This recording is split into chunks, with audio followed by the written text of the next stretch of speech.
Chaque semaine Top Chef propose à des chefs à la réputation internationale de participer au concours en défiant les candidats de cette 14e saison. Cette semaine, c'est Asaf Granit, chef israélien, qui a accepté l'invitation. Quelle semaine pour les candidats de la saison 14 de Top Chef.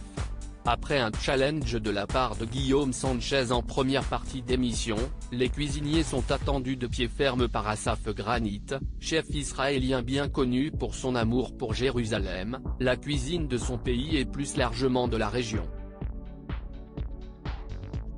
Gare à ceux qui seront face à lui, le chef à la tête du seul restaurant israélien étoilé en France pourrait être intransigeant comme Philippe Etchebest, avec qui il partage un autre point commun. Ce qu'il faut savoir sur Asaf Granit, invité du 3e prime de Top Chef 2023 né à Jérusalem, Asaf Granit se prend de passion pour la cuisine grâce à sa grand-mère Léa, née en Pologne. Il apprend d'elle les saveurs, les odeurs et la curiosité des produits lorsqu'il la suit au marché. Immigré en Israël, sa grand-mère s'approprie des mets préparés par ses voisines qui viennent du Maroc et du Yémen. C'est en s'inspirant de cette cuisine multiculturelle que le chef a travaillé ses plats.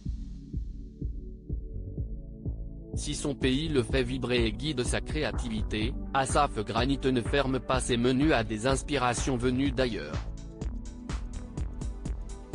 Désormais associé à son meilleur ami, le chef Uri Navon, mais aussi avec Dan Yosha et Tomer Lanzmann, il est à la tête de 13 restaurants, dont un à Berlin, ville natale de son autre grand-mère, Bertha.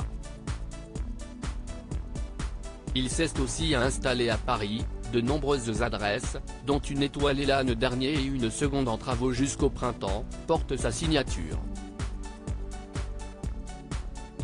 Asaf Granit a un point commun avec Philippe Etchebest en plus d'une attitude intimidante, le chef Asaf Granit partage avec Philippe Etchebest sa notoriété télévisuelle. En effet, en Israël, il participe à de nombreux concours culinaires proposés par la télévision, mais aussi à la version locale de Cauchemar en cuisine. Tout comme son confrère français, il tente d'aider des restaurateurs à la dérive, n'hésitant pas à les bousculer un peu afin qu'ils soient à nouveau sur la bonne voie. Les candidats de Top Chef sont prévenus. À lire aussi Stéphane Rothenberg fait un gros lapsus sur Pékin Express dans Top Chef 2023.